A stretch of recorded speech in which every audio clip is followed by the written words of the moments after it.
जय हिंद विद्यार्थी मित्रांनो, स्वागत आहे तुमचं पुन्हा एकदा आपल्या या ऑनलाईन प्लॅटफॉर्मवर।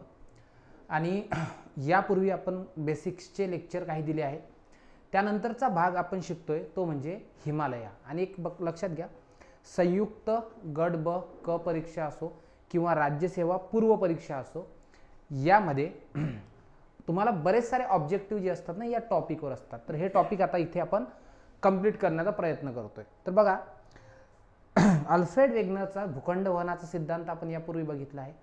त्यामध्ये तुम्हाला सांगितलं होतं की गोंडवानाचा जो भाग आहे त्यामधून इंडो ऑस्ट्रेलियन प्लेट जी आहे ती उत्तरेकडे अँटी क्लॉकवाईज फिरत आहे, सरकत आहे त्या, आणि युरेशियन प्लेटची जी टक्कर झाली आहे त्यामुळे जी सबमर्जिंग होत आहे आपल्या युरेशियन प्लेटचं, सो त्यामुळे काय होतंय, हिमालयाची उंची वाढत आहे, ठीक आहे, किंवा हिमालयाची निर्मिती झाली वलीकरण प्रक्रियेद्वारे।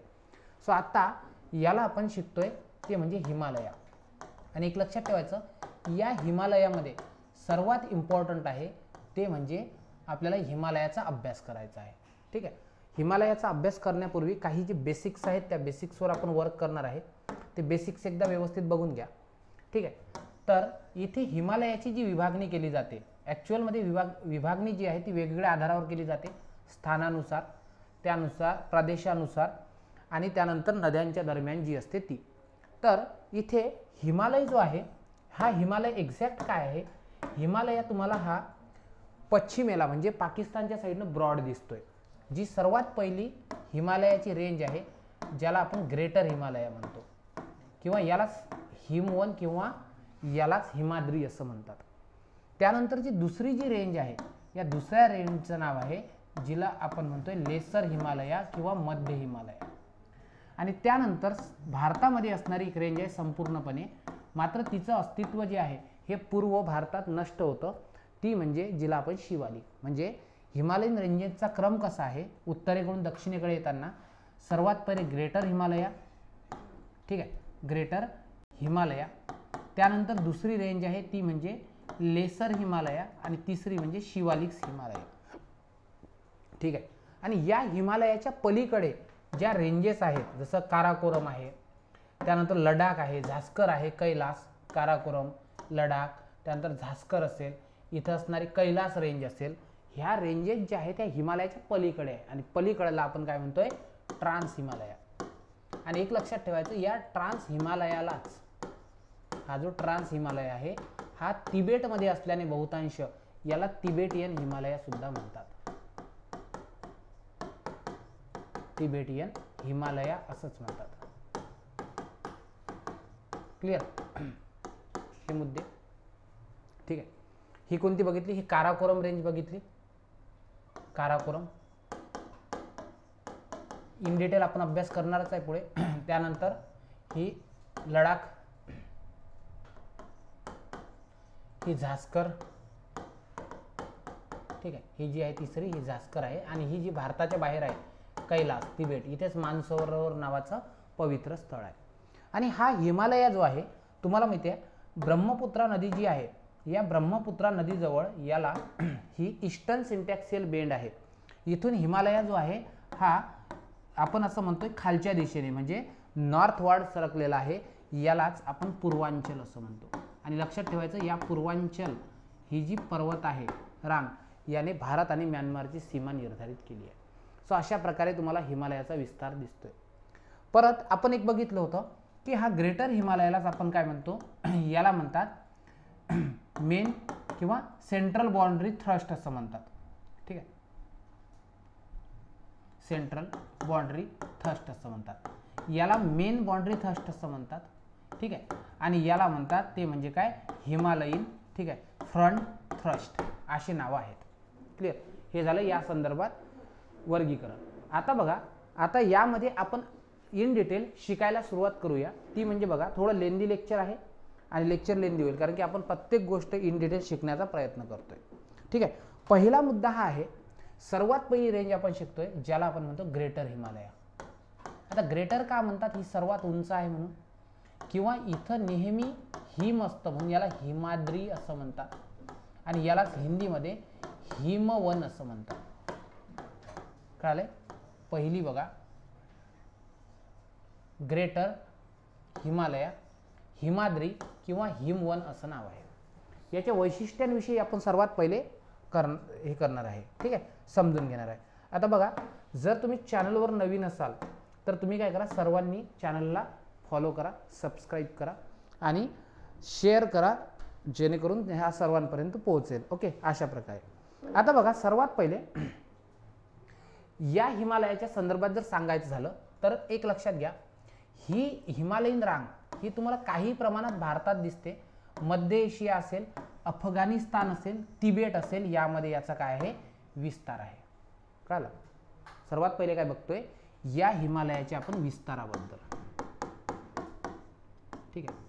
तर ही जी लाईन आहे हिमालयाची, याचा विस्तार तुम्हाला कसा दिसतोय, हा भारतामध्ये आहेच ऑब्वियस. त्यानंतर तुम्हाला माहिती आहे नेपाळमध्ये हिमालयाचा विस्तार दिसतोय. त्यानंतर भूतानमध्ये विस्तार दिसतोय. ठीक आहे. तिबेटमध्ये विस्तार दिसतोय.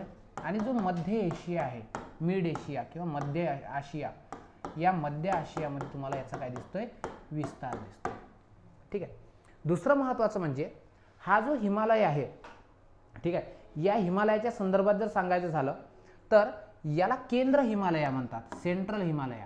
आता याला सेंट्रल हिमालय का म्हणतात, ठीक आहे, याला सेंट्रल किंवा इनर हिमालय असं म्हणतात. अशी वेगवेगळी नावं दिली असतात. इनर का म्हणतात, भारतात आहे म्हणून. ठीक आहे. ट्रान्स हिमालय आणि हा आतमध्ये आहे इनर हिमालय, सेंट्रल हिमालय म्हणतात. सो अशी नाव आहे. आणि यामध्ये ना नेहमी हा बर्फाच्छादित प्रदेश असतो. आता बर्फाच्छादित प्रदेश म्हणजे समजून घ्या काय आहे, एक कन्सेप्ट सांगतोय. हा पश्चिमेकडील भाग आहे, म्हणजे पंजाबमधील भाग, ज्याला पंजाब हिमालय म्हणतात. ॲक्च्युअलमध्ये पंजाबमध्ये नाही, हिमाचल प्रदेश. कारण की पूर्वी पेप्सू नावाचे स्टेट होते. पंजाब अँड ईस्ट पंजाब जे आहेत ना, स्टेट युनियन होती. सो त्यामधून पंजाब राज्याचंच विभाजन करून आपण हिमाचल प्रदेश बनवला आहे. त्याला आजही काय म्हणतात, पंजाब हिमालय म्हणतात. या पंजाब हिमालयामध्ये जर तुम्ही बघितले ना, तर इथे जी आर्द्रता आहे, ह्युमिडिटी, बाष्पाचं प्रमाण, हे काय आहे, हे कमी आहे. या ठिकाणी आर्द्रता कमी आहे.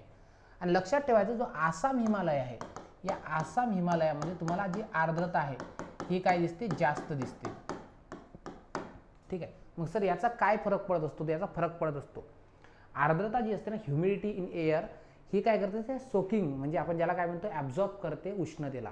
मग आर्द्रता जास्त असली की उष्णता जास्त असते. फॉर एक्झाम्पल उदाहरण सांगतोय, ऑक्टोबर महिन्यात जर तुम्ही बघितलंय तर ऑक्टोबर महिन्यामध्ये तुम्हाला आर्द्रता जास्त दिसते. त्यामुळे तुम्हाला ऑक्टोबर हीट जाणवते. एखाद्या तुम्ही बंद खोलीमध्ये कूलर मध्ये ठेवलाय आणि रूम बंद करून जर कूलर चालवला तर काही वेळानंतर इतकी आर्द्रता असते की तुम्हाला उकाळा जाणवायला सुरुवात होते. मग एक आणखी कन्सेप्ट आहे ज्याला स्नो लाईन असं म्हणतात. बघा लक्ष द्या. आता फॉर एक्झाम्पल इथं एक उदाहरण सांगतोय की इथं ना या हिमाद्रीमध्ये हिम पडतं. हिम म्हणजे काय असतं, हिम म्हणजे स्नो ज्याला असं म्हणतो इंग्लिशमध्ये. बर्फ आणि हिमामध्ये एवढाच फरक आहे, बर्फ जर तुमच्या डोक्यावर मारून फेकलं तर रक्त निघेल आणि हिम असेल तर निघणार नाही. एवढा दोनमध्ये मेजर फरक तुम्हाला सांगू शकतो. तर हे जे आहे हे असतं, याला म्हणतात काय, स्नो लाईन, म्हणजे हे बर्फाचं कवर आहे. आता बघा समजून घ्या, हे तुमचं गाव आहे हे, तर इथं स्नो लाईन आहे, कमी उंच दिसेल.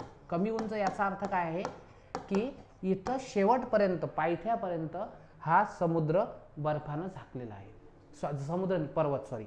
आणि इथे जर तुम्ही बघितलंय तर तुम्हाला इथं असं दिसेल, म्हणजेच ज्याला आपण काय म्हणतो पूर्वेकडे, पूर्वेकडे तुम्हाला ही स्नो लाईन आहे ना, ही उंच दिसेल. का उंच आहे याचं कारण समजून घ्या.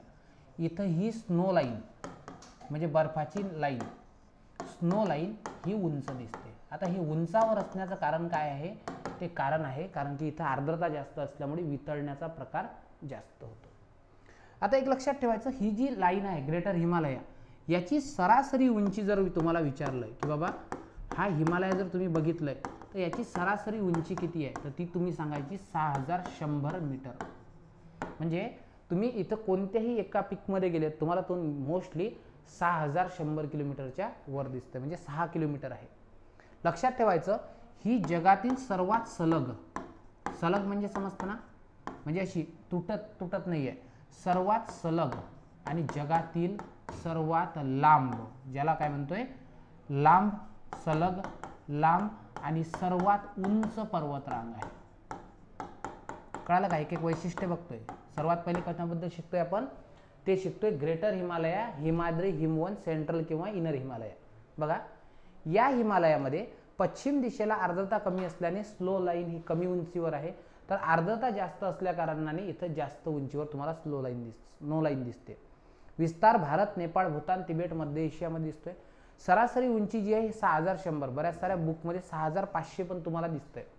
आणि ही जगातील सर्वात भारतातील नाही, वर्ल्ड्स, ठीक आहे, सर्वात सलग, लांब आणि सर्वात काय म्हणतोय उंच पर्वतरांग तुम्हाला ही दिसते.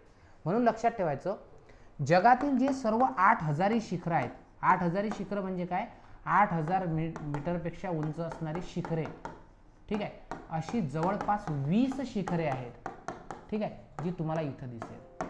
कारण की जगात कुठेही इतकं उंच शिखर नाही आहे जितके तुम्हाला कुठं दिसतात, या ठिकाणी या हिमालयामध्ये दिसतात. गेटिंग माय पॉईंट? कळतंय का? एका एका मुद्द्याकडे व्यवस्थित लक्ष द्या. आता जर तुम्ही बघितलंय, याची रुंदी जर विचारलं तुम्हाला, रुंदी अशी, तर याची रुंदी जी आहे ही रुंदी तुम्हाला दिसेल 25 किलोमीटर. 25 किलोमीटर म्हणजे रुंदी, म्हणजे इथून भारतातून जर तुम्ही तिबेटकडे जायला निघाले तर तुम्हाला 25 किलोमीटर याची रुंदी दिसते, ठीक आहे. त्यानंतर आणखी महत्त्वाचा मुद्दा मी तुम्हाला सांगितलं होतं की हा जो आहे हिमालय, हा किती किलोमीटर आहे, 2400 किलोमीटर. पश्चिमेकडून पूर्वेकडे विस्तार जर तुम्ही बघितला तर 2400, बघा, पूर्व पश्चिम 2400 आहे, उत्तर दक्षिण अशी ब्रॉड जर म्हटलं तर तो किती आहे, 25. आणि सर्वात उंची जर म्हटली तर 6100 मीटर तुम्हाला सरासरी तो दिसतोय. यामधला मुख्य खडक कोणता आहे, यामधला मुख्य खडक तर तो आहे ग्रॅनाइट. कोणता आहे, ग्रॅनाइट. आणि नीस. तुम्हाला विचारलं जाईल की ग्रॅनाइट म्हणजे हिमालय कोणत्या कशापासून बनलाय, तर काय सांगायचं, ग्रॅनाइट आणि नीस. आणि एक लक्षात ठेवायचं, इथं जे आहे ना, इथं पर्जन्याचं प्रमाण कमी असतं. ऑब्वियस आहे ना, इथं स्नोफॉल होते म्हणजे पर्जन्य होत असेल का, नाही, इथं पर्जन्याचं प्रमाण तुम्हाला काय दिसतं, कमी दिसतं. म्हणजे हा अवर्षणग्रस्त प्रदेशामध्ये म्हटला तरीही चालतंय. कळालं, समजलं का? ठीक आहे. आता मला सांगा, जर या हिमालयाच्या संदर्भात तुम्हाला विचारलंय, ठीक आहे, हिमालयाच्या संदर्भात विचारलं की इथं याचा कोणता उतार तीव्र असेल, तर ऑब्वियस आहे भारताच्या साईडनं उतार तीव्र असेल. म्हणून लक्षात ठेवायचं की याचा दक्षिण उतार म्हणजे भारताकडील दक्षिण उतार हा कसा आहे, तीव्र आहे. क्लिअर? आणि याचा उत्तर उतार जर म्हटला तर हा कसा आहे, हा मंद आहे. आणि लक्षात ठेवायचं, याच कन्सेप्टला बॅक हॉक म्हणतात. काय म्हणतात, बॅक हॉक. बॅक हॉक म्हणजे काय, हिमालयाचा भारताकडील उतार हा तीव्र आहे, तर तिबेटकडील उतार हा मंद आहे. सो त्यामुळे याला बॅक हॉक किंवा हॉग बॅक असं म्हणतात. एक याला कसं म्हणू, एक कन्सेप्टकडे जातो, हॉग बॅक, ठीक आहे. आणि एक लक्षात ठेवायचं, जगातील ज्या सर्वाधिक हिमनद्या आहे, हे इथं तुम्हाला काय दिसतात, हिमनद्या दिसतात. का बरं हिमनद्या, हिमनद्यांची उगमस्थान. कारण की हिमनद्या कुठं असतील, जिथं हिम पडतंय, आणि सर्वाधिक हिम कुठं आहे, इथं आहे. सो त्यामुळे व्यवस्थित लिहून घ्या. कळालं का? ठीक आहे, क्लिअर इथपर्यंत? चेंज करू स्क्रीन चेंज करतोय. ओके, आता काही मुद्द्याकडे येतोय. आता बघा, आपण बघितलं इथं तिबेट ट्रान्स हिमालय आहे, म्हणजे याला तिबेट हिमालय म्हणू किंवा आपण ट्रान्स हिमालय म्हणू. ट्रान्स हिमालय,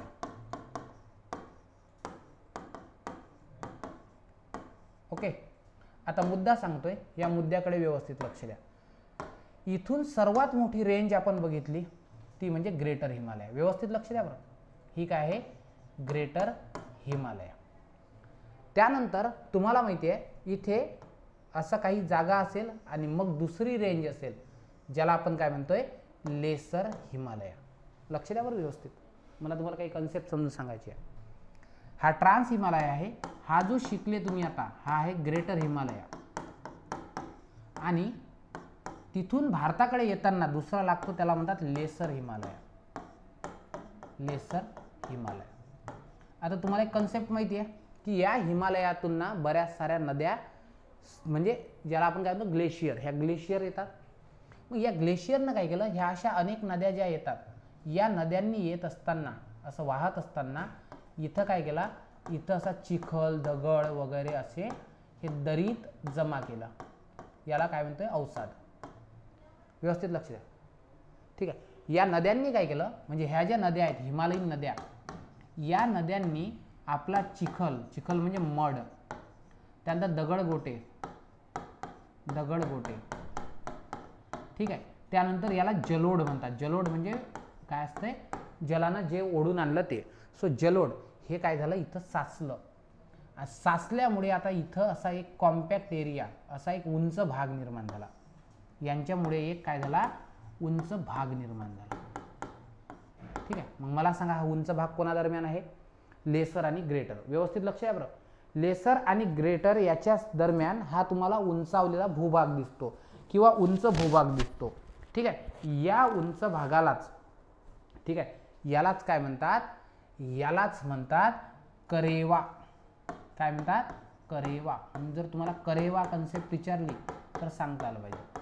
करेवा म्हणजे ग्रेटर हिमालय आणि लेसर हिमालय यांच्या दरम्यान असणारा उंच भूभाग होय, जो कशामुळे, जो हिमनद्या आहेत ग्रेटर हिमालयातील यांनी वाहून आणलेल्या गाळामुळे, चिखलामुळे आणि जलोढामुळे उंच भाग निर्माण झाला.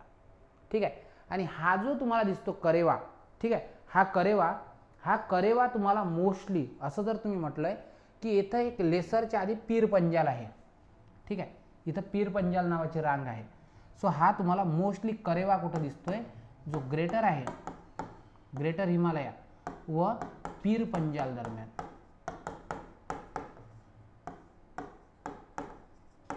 किंवा तुम्ही असं म्हणू शकताय ग्रेटर किंवा कोणत्या दरम्यान, लेसर दरम्यान. गेटिंग माय पॉइंट. करेवा नावाची कन्सेप्ट समजली का. या करेवालाच त्यांच्या स्थानिक भाषेत वॉर्डर म्हणतात. वॉर्डर असंच वाचतात, वॉर्डर. ठीक आहे. येतंय लक्षात, कळालं का. असा तो आहे. आणि मोस्टली काश्मीर व्हॅली जी आहे, कोणती, काश्मीर व्हॅली, ही काश्मीर व्हॅली जी आहे ना, ही आपण त्याला काय म्हणू शकतो, करेवावालीच आहे.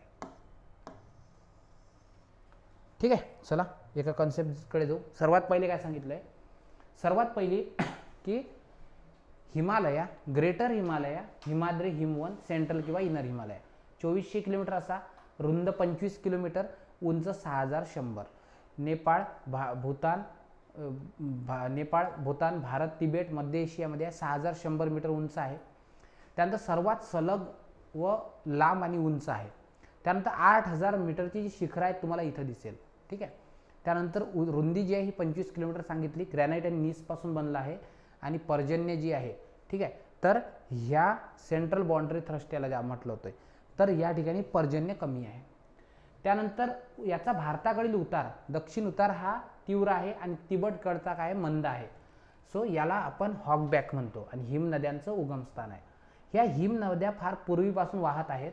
यांनी पीर पंजाल आणि ग्रेटर हिमालयाच्या दरम्यान जो हिम नद्यांनी चिखल, गाळ, जलोढ वाहून आणला, हा सगळा एका ठिकाणी संचयित झाला. यालाच करेवा किंवा वॉर्डर असं त्यांच्या भाषेत म्हणतात. कळालं. आणि लक्षात ठेवायचं, हा करेवा आणि वॉर्डर यासाठी प्रसिद्ध आहे, इथं सॅफ्रॉनचं उत्पादन जास्त होतं. इथं जे उत्पादन आहे करेवा भागात किंवा काश्मीर भागात, यामुळे ते होतं केसरचं उत्पादन. तुम्हाला माहिती आहे जम्मू काश्मीरचं केसर प्रसिद्ध आहे, याला सॅफ्रॉन म्हणतो. यालाच काय म्हणतात, सॅफ्रॉन. तुम्हाला जर विचारलं सॅफ्रॉन कुठं पिकतं तर काय सांगायचं, करेवामध्ये. क्लिअर, समजलं. यापेक्षा वेगळं काही, क्लिअर का. ठीक आहे. बाजूला होतोय, व्यवस्थित लिहून घ्या. आता जाऊया दुसऱ्या रांगेकडे. ठीक आहे. आता बघूया दुसरी रांग, जिचं नाव काय आहे, जिचं नाव आहे लेसर हिमालय. ग्रेटर आणि दुसरी आहे लेसर. लेसरलाच मधात आहे म्हणून मध्य हिमालय. काय म्हणतोय, व्यवस्थित लक्ष द्या. याला लेसर हिमालय हा मधात आहे म्हणून मध्य हिमालया असं म्हणतात, किंवा मिडल हिमालय.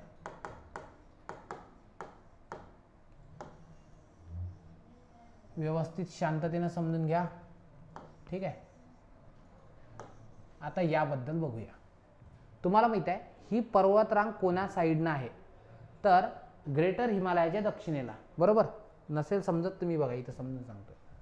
हे बघा, ग्रेटर हिमालय ना, हा याच्या दक्षिणेला आहे, शिवालिकच्या उत्तरेला आहे. कळालं. म्हणून जर तुम्हाला विचारलं याच्या संदर्भात तर सांगायचं ग्रेटर हिमालयाची रांग, ही रांग तुम्हाला काय दिसतंय अशा प्रकारे, ठीक आहे, जी लेसर हिमालयाची रांग याच्या उत्तरेला, ही उत्तर दिशा आहे, या उत्तरेला तुम्हाला दिसतंय greater Himalaya. Greater Himalaya, okay. आणि याची जी दक्षिण दिशा आहे, या दक्षिण दिशेला तुम्हाला काय दिसतंय शिवालिक. काय आहे? शिवालिक हिमालय. गेटिंग माय पॉइंट? कळालं? ठीक आहे. आता पुढच्या मुद्द्याकडे जाऊ. याला ना, याचा विस्तार हिमाचलमध्ये असल्यामुळे याला हिमाचल हिमालय सुद्धा म्हणतात. यालाच काय म्हणतात? हिमाचल हिमालया. मधातला भाग आहे ना, असं हिमाचल हिमालय. ओके, जायचं पुढे. आता एक लक्षात घ्या, याची जर सरासरी उंची तुम्हाला विचारली, ठीक आहे, सरासरी उंची तो ऑब्वियस आहे. तो जर 6000 होता तर हा किती असेल? 4000 ते 5000 मीटर. किती? 4000 ते 5000 मीटर दरम्यान याची काय दिसते तुम्हाला? सरासरी उंची दिसते. ठीक आहे. दुसरं जर बघितलं याच्या संदर्भात तर इथं जे शिखरं तुम्हाला दिसतात, उंच शिखरं, हे शिखरं उंच सरासरी तुम्हाला 5000 शिखरे दिसतात. म्हणजे 5000 जे उंच मीटर आहेत, ठीक आहे, हे शिखरं तुम्हाला या ठिकाणी दिसतात. कळालं? त्यानंतर ही जी हिमालय रांग आहे, ठीक आहे, या हिमालय रांगेमध्ये तुम्हाला असं दिसतात की जे 5000 आहेत ना, हे नेहमी काय असतात? बर्फाच्छादित. काय असतात? बर्फाच्छादित. म्हणून ही हिमालयामध्ये तुम्हाला सुद्धा काय दिसते? बर्फ पडताना दिसते. ठीक आहे. त्यानंतर जर पुढे बघितलं तर इथं काय आहे? या भागामध्ये, ठीक आहे, या भागाचा जो उतार आहे, म्हणजे समजून घ्या, याचा जो उतार आहे, याच्या उतारावर तुम्हाला काय दिसतात? ते दिसतात कुरणांचा प्रदेश. कुरण म्हणजे गवत, ठीक आहे, गवताळ प्रदेश. आणि यालाच त्यांच्या भाषेत मर्ग म्हणतात. काय म्हणतात? मर्ग. मर्ग म्हणजे गवताळ प्रदेश. ठीक आहे. याला कुरणांच्या प्रदेशाला काश्मीरमध्ये मर्ग म्हणतात. ठीक आहे. किंवा यालाच बुग्याल किंवा पयार म्हणतात. मर्ग कुठं म्हणतात? काश्मीरमध्ये. ठीक आहे. यालाच बुग्याल किंवा पयार म्हणतात. आणि हे कुठं म्हणतात? हिमाचलमध्ये. म्हणून तुम्हाला प्रश्न विचारला जाईल की जे मध्य हिमाचलमध्ये आहे किंवा हिमाचल हिमालयामध्ये जे तुम्हाला कुरणांचा प्रदेश दिसतो, या कुरणांच्या प्रदेशाला काय म्हणतात? मर्ग असं म्हणतात किंवा यालाच बुग्याल किंवा पयार म्हणतात. मोस्टली हिमाचलमध्ये हा शब्द वापरतात आणि उत्तराखंडमध्ये पण वापरतात. तर तुम्ही काय सांगायचं? जर प्रश्न आला उत्तराखंडमध्ये म्हणतात का, तर हो. काय करायचं? उत्तर हो करायचं. ठीक आहे. समजतंय? एका एका कन्सेप्टकडे मूव्ह होतोय आपण.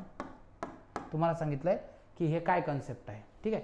त्याच्यानंतर पुढे जर तुम्ही बघितलं ना, तर इथं जे असतं ना, इथे तुम्हाला मोठ्या प्रमाणात पशुपालन दिसतंय. पशुपालन मोठ्या प्रमाणात दिसतंय. इथले जे काही लोक आहेत, ठीक आहे, जे काय करतात? पशुपालन करतात. हे या मर्ग प्रदेशात पशुपालन करताना दिसतात. आणि याच भागामध्ये तुम्हाला काय दिसतंय? तनमर्ग, गुलमर्ग, याची नाव ऐकली असेल तुम्ही. गुलमर्ग, सोनमर्ग अशी गाव आहेत ना. तनमर्ग. या मर्ग या शब्दाचा अर्थ काय आहे हे तुम्हाला कळालं आहे. ठीक आहे. व्यवस्थित. लेसर, मध्य हिमालय किंवा हिमाचल हिमालया, ग्रेटर हिमालयाच्या याच्या उत्तरेला ग्रेटर हिमालय आहे आणि याच्या दक्षिणेला हा तुम्हाला काय दिसतं? शिवालिक. सरासरी उंची 4000 ते 5000 मीटर. ठीक आहे. काही उंच शिखर आहेत ते 5000 मीटर उंचीचे आहेत, जे तुम्हाला काय बर्फाच्छादित दिसतात. याच्या उतारावर तुम्हाला कुरणांचा गवताळ प्रदेश दिसतो, ज्याला गुलमर्ग, सोनमर्ग किंवा तनमर्ग असं म्हणतात. आणि इथं मोठ्या प्रमाणात काय केलं जातंय? पशुपालन केलं जातंय. आणि एक लक्षात ठेवायचं, मी तुम्हाला आधी सांगितलं होतं की या हिमालयामध्ये एक पर्वत रांग आहे मुख्य. तर लक्षात ठेवायचं, पीर पंजाल जी आहे, पीर पंजाल ही काय आहे, ठीक आहे, ही या लेसरमधली, ठीक आहे, लेसरमधील सर्वात लांब रांग आहे, सर्वात मोठी रांग म्हणू शकतो. म्हणून मी तुम्हाला एक कन्सेप्ट आधी सांगितली, काय सांगितली, की यामध्ये तुम्हाला हा ग्रेटर लेसर, या लेसरमधली एक रांग आहे पीर पंजाल, याच्या दरम्यान करेवा दिसतं. ठीक आहे. आणि हे करेवा झॅफ्रॉन नावाच्या सॅफ्रॉनसाठी प्रसिद्ध आहे. क्लिअर, येतं का लक्षात? सो म्हणून एक लक्षात ठेवायचं, यालाच म्हणजे या हिमाचल हिमालय, याला हिमाचलमध्ये हिमाचल हिमालय म्हणतात, यालाच पीर पंजाल टेक असं नाव दिलं आहे. कुठे? ते म्हणजे तुम्हाला काश्मीरमध्ये दिसतंय. गेटिंग माय पॉईंट? कळालं? ठीक आहे. आणि एक लक्षात ठेवायचं की याच्या पूर्वी एक झास्करची जी रांग होती, इथं मग तुम्हाला काश्मीरचं व्हॅली दिसते, काश्मीर व्हॅली. ठीक आहे, जी सॅफ्रॉनसाठी प्रसिद्ध होती. इतक्या डीपमध्ये तुम्ही जाऊ नका, फक्त एवढं लक्षात ठेवा. ठीक आहे.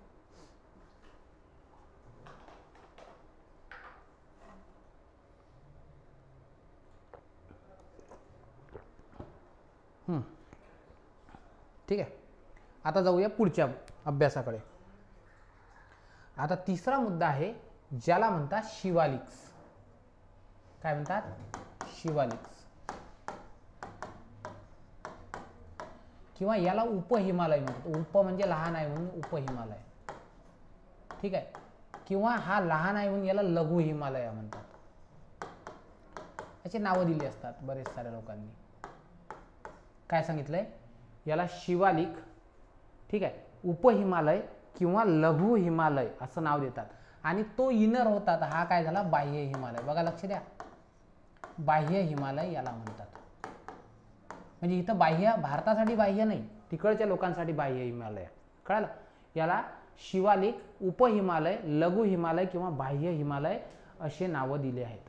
याची जी उंची आहे, सरासरी उंची, ठीक आहे, म्हणजे बघा आता ही रेंज मी ड्रॉ करतोय, व्यवस्थित लक्ष द्या, ही रेंज ड्रॉ करतोय. याचं जो उत्तर आहे, या उत्तरेला ऑब्वियस कोण असेल? लेसर हिमालय. कोण असेल? लेसर. ठीक आहे. आणि याच्या दक्षिणेला काय असेल? तो म्हणजे मैदानी प्रदेश, उत्तर भारतीय मैदानी प्रदेश. ठीक आहे. आणि ही आहे शिवालिकची रांग. ठीक आहे, शिवालिकची रांग आहे. आता याच्या संदर्भात जर सांगायचं झालं तर याची रुंदी जी आहे या रांगेची, ठीक आहे, रुंदी ही तुम्हाला दिसते 8 ते 45. प्रत्येक ठिकाणी सारखी नाही, कुठे 8 ते कुठे 45 किलोमीटर. त्यानंतर यांची उंची जर म्हटलं तर ही उंची फार कमी आहे बरं, लक्षात ठेवायचं. आधीचा हिमालय बघितला तुम्ही 6100 उंची होती. त्यानंतरचा हिमालय बघितली, त्याची उंची तुम्हाला 4 ते 5000 दरम्यान दिसते. पण याची जी उंची आहे बाळांनो, ही काय आहे? ही तुम्हाला 900 ते 1500 मीटर दिसते. म्हणजे 900 मीटर ते 1500 मीटर, म्हणजे सरासरी आपल्या महाराष्ट्राचा जो सह्याद्री आहे ना, तेवढीच. आणि एक लक्षात ठेवायचं, याचं वैशिष्ट्य म्हणजे याची सर्वाधिक झीज झाली आहे. सर्वाधिक झीज का झाली तर लक्षात घ्या, ग्रेटर हिमालयामधून नद्या वाहत येतात, लेसर हिमालयामधून शिवालिक्सला कापून त्या मैदानी भागात प्रवेश करतात. सो त्यामुळे याची सर्वाधिक तुम्हाला काय दिसते? झीज झालेली दिसते. ओके. हा जर तुम्ही बघितलाय पश्चिमेला, तर हा असा 50 किलोमीटर आहे. पश्चिमेला हा 50 किलोमीटर दिसतोय. पण जर तुम्ही हा पूर्वेला बघितला, अरुणाचल प्रदेशमध्ये, तर हा तुम्हाला 5 ते 8 किलोमीटर दिसतोय. मी तुम्हाला आधी सांगितलं होतं की ब्रॉड या साईडनं आहे, त्या साईडनं तो कमी दिसतोय, दिसतोय. सो अशा प्रकारे ही याची लांबी आणि रुंदीबद्दल तुम्हाला सांगता येईल. ठीक आहे. आणि एक लक्षात ठेवायचं की या भागात सर्वाधिक झीजही आहे आणि मृदा झीज जी आहे, ही मृदा झीज पण या भागात तुम्हाला सर्वाधिक दिसते.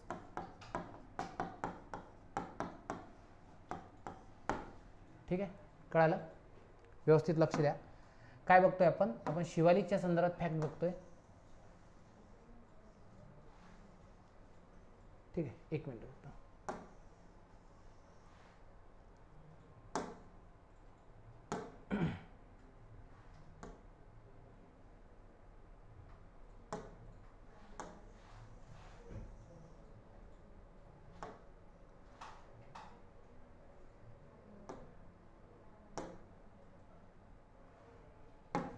ओके.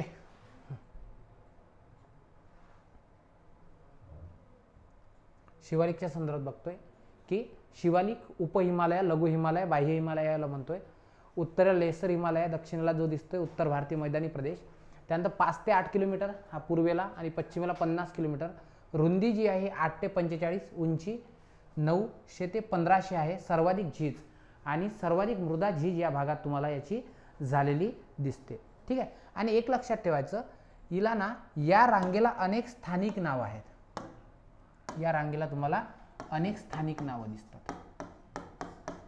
म्हणजे शिवालिक्स हे प्रत्येक राज्यामध्ये प्रत्येक गावामध्ये वेगवेगळ्या नावानं ओळखल्या जाते आणि यावर नेहमी तुम्हाला प्रश्न येतात स्थानिक नावावर. लक्षात ठेवायचं, याला जम्मूमध्ये, ठीक आहे, जे जम्मू नावाचं राज्य आहे यामध्ये याला जम्मू टेकड्या म्हणतात. काय? जम्मूमध्ये याला जम्मू टेकड्या असं म्हणतात. ठीक आहे. दुसरं, ह्या रांगेला जर तुम्ही बघितलंय तर अरुणाचल प्रदेशमध्ये याला वेगळे नाव आहेत. अरुणाचल राज्यामध्ये, ठीक आहे, अबोर, मिरी, ठीक आहे.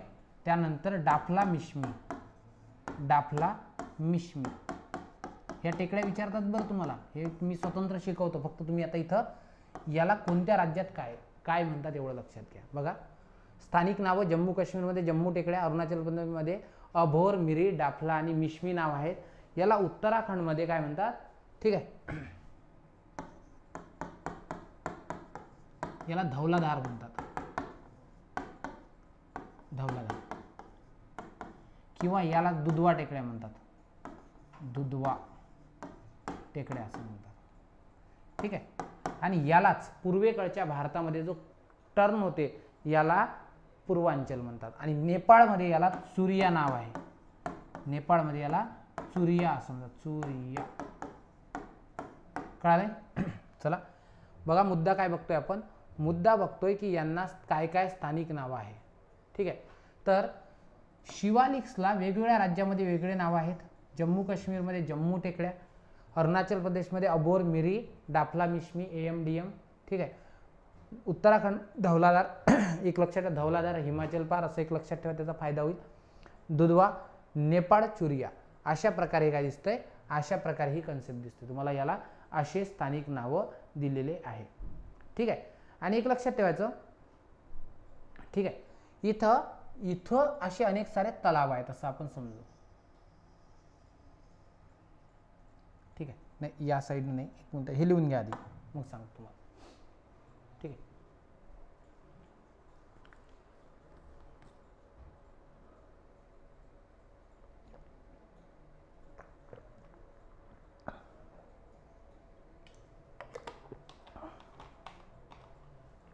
ओके. बघा, हा शिवालिक्स आहे. आता या शिवालिक्समधून ज्या अनेक साऱ्या नद्या येतात, या नद्यांनी काय केलं? एक गाळाचा प्रदेश निर्माण केला. असा हा गाळ एका ठिकाणी असा दऱ्यांमध्ये संचयित केला. ठीक आहे, असा. आणि यालाच आपण काय म्हणतो? डून्स म्हणतात. डून्स. यालाच काय म्हणतात? डून्स. मग तुम्ही नाव ऐकलं असेल, डेहराडून.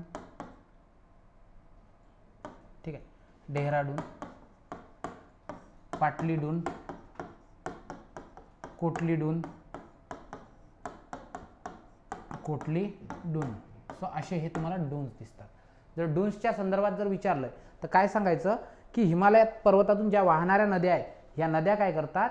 पायथ्याशी तलाव आणतात. या तलावात गाळाचं पाणी आणतात. ठीक आहे. सो याला डून्स असं म्हणतात. ठीक आहे. आणि यालाच दार्जिलिंगमध्ये दुआर असं म्हणतात. दुआर. कुठे? दार्जिलिंग. दार्जिलिंग कुठे आहे बेटा? वेस्ट बेंगॉलमध्ये. ठीक आहे. नद्यांचा हा गाळाचा प्रदेश आहे, गाळ आहे. आणि हा गाळ कुठं आहे? तलावात साचलेला. ठीक आहे. तलावात या काय होते? या हा जो शिवालिक्स आहे, या शिवालिक्समधून येणारा गाळ, या गाळाचं संचयन म्हणजे डिपॉझिट, हे कुठं होतंय? हे होतंय त्या ठिकाणी तलावात. सो याला काय म्हणतात? याला डून्स ही कन्सेप्ट वापरली जाते. ठीक आहे. आणि एक लक्षात ठेवायचं, जसजसं तुम्ही शिवालिक्समध्ये, ही शिवालिक्स आहे, या शिवालिक्समधून जसजसं तुम्ही पश्चिमेकडून पूर्वेकडे जाल, म्हणजे तुम्ही जर समजा या ठिकाणी असं पश्चिमेकडून पूर्वेकडे जर गेलं तर इथं वने काय असतं, वनांचं प्रमाण वाढते. म्हणून तुम्ही बघा, तुम्हाला पूर्व भागात जास्त वनं दिसतील. मिझोराम, नागालँड, मणिपूर, आता ह्या कन्सेप्ट तुम्हाला सरळ समजतील ना. सो या ठिकाणी वनांचं प्रमाण हे वाढलेलं दिसते. कळालं? चला एकदा रिकॉल करू याला सर्व पोर्शनला. सर्वात पहिले बघितलंय ट्रान्स हिमालय आहे, त्याच्यानंतर इथे ग्रेटर हिमालया, लेसर हिमालय आणि शिवालिक्स. ठीक आहे. त्यानंतर सर्वात पहिले ग्रेटर हिमालया, हिमाद्री, हिमवत, सेंट्रल किंवा इनर. ठीक आहे. त्या साईडनं स्लो लाईन कमी आहे, इथं स्नो लाईन जास्त आहे, कारण की इथं आर्द्रता जास्त असल्यामुळे ह्याचं काय होतं, वितळणं हा क्रिया होते, तिथं कमी होत आहे. कोणत्या देशामध्ये विस्तार आहे, उंची किती आहे, याचं वैशिष्ट्य काय आहे हे सांगितलं आहे. ठीक आहे. त्यानंतर दुसरा मुद्दा म्हणजे त्यानंतर आपण बघितलं की इथे करेवा नावाची कन्सेप्ट काय आहे, करेवा. ठीक आहे. त्यानंतर लेसर हिमालयाची सरासरी उंची बघितली, किती कोणत्या शिखर आहेत हे बर्फाच्छादित असतात बघितले. त्यानंतर कुर्णांच्या संदर्भात बघितलं. ठीक आहे. याला कोणत्या राज्यामध्ये, मोस्टली उत्तराखंडमध्ये, बरं लक्षात ठेवायचं, मोस्टली उत्तराखंडमध्ये. आणि इथं मोठ्या प्रमाणात पशुपालन तुम्हाला दिसतंय. त्यानंतर पुढची कन्सेप्ट मग बघितला शिवालिक्स. शिवालिक्सचे स्थानिक नावं बघितले आणि त्यानंतर डून्स नावाची कन्सेप्ट काय आहे हे आपण इथं क्लिअर केली. इथपर्यंत क्लिअर झालंय. आता पुढच्या कन्सेप्टकडे येतोय आपण, ज्याला म्हणतोय ट्रान्स हिमालय, ज्याला काय म्हणतात, ट्रान्स हिमालया. ठीक आहे. चल आता आपण काय करूया, आपण मूव्ह करूया तर नेक्स्ट टॉपिक, नेक्स्ट मुद्दा, ज्याचं नाव आहे ट्रान्स हिमालय. ठीक आहे. ओके. आता ट्रान्स हिमालयाला आणखी एक नाव सांगितले मी तुम्हाला, काय म्हणतात, याला तिबेट हिमालय म्हणतात. ठीक आहे. आता ही जी ट्रान्स हिमालय आहे हा ग्रेटरच्या उत्तरेकडील, बघा ही तर ड्रॉ करतोय, ही काय आहे, ही झाली ग्रेटर. ठीक आहे. हा जो हिमालय आहे याला ग्रेटर हिमालय म्हणतात. आणि या ग्रेटर हिमालयाच्या पलीकडे म्हणजे उत्तरेला, ठीक आहे, म्हणजे कोणत्या साईडनं, वर तिबेटच्या साईडनं जो हिमालय आहे त्या हिमालयाला आपण काय म्हणतोय, ट्रान्स हिमालया म्हणतात.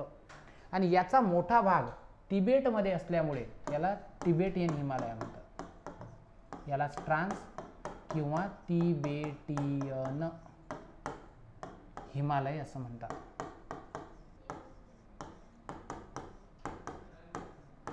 कळालं?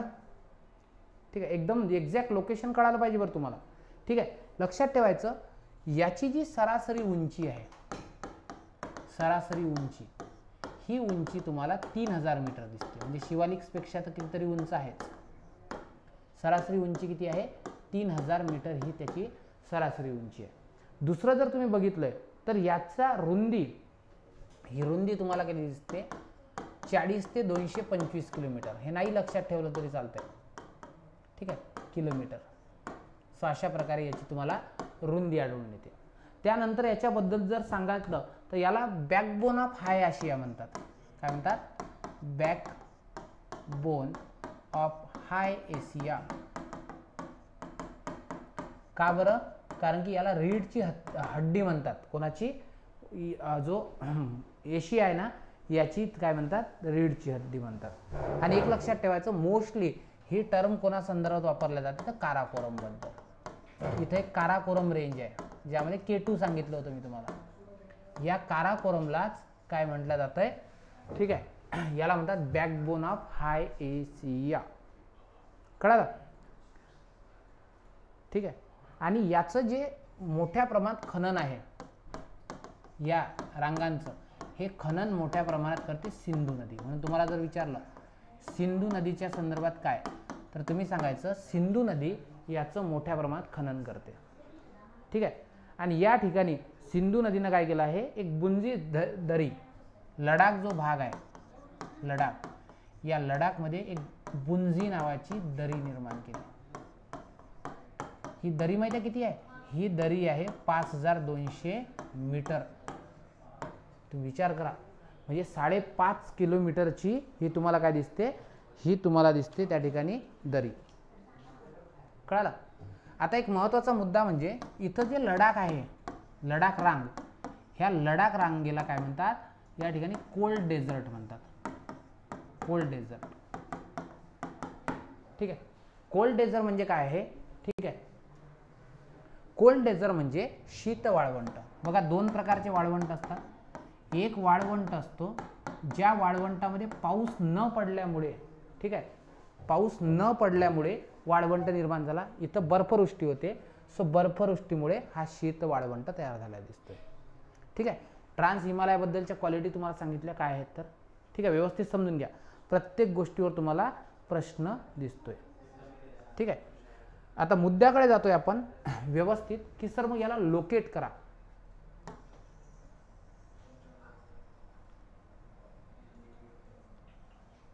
ठीक आहे. याला मी काय करतोय, एका चांगल्या पद्धतीने लोकेट करतोय. व्यवस्थित लक्ष द्या. सर्वात पहिला मुद्दा काय सांगितला, सर्वात पहिला मुद्दा सांगितला की ही जी आहे ग्रेटर हिमालय, हा झाला ग्रेटर हिमालय. ठीक आहे. हा ग्रेटर हिमालय. आणि या ग्रेटर हिमालयाच्या पलीकडे या भागामध्ये जो आहे, ज्याला आपण म्हणतोय ट्रान्स हिमालय. काय म्हणतात, ट्रान्स हिमालय. आणि हा भाग मोस्टली तुम्हाला तिबेटमध्ये दिसतोय. सो याला तिबेट हिमालय सुद्धा म्हणताना दिसतात. कळालं. इथे भारतातल्या रेंज जर बघितली तर सर्वात पहिली रेंज आहे ज्याला म्हणतात काराकोरम. काय म्हणतात, काराकोरम. ठीक आहे. पहिली रेंज आहे जिचं नाव आहे काराकोरम, भारतातल्या सांगतोय हा. ठीक आहे. 2 नंबर आहे जिला म्हणतात लडाख.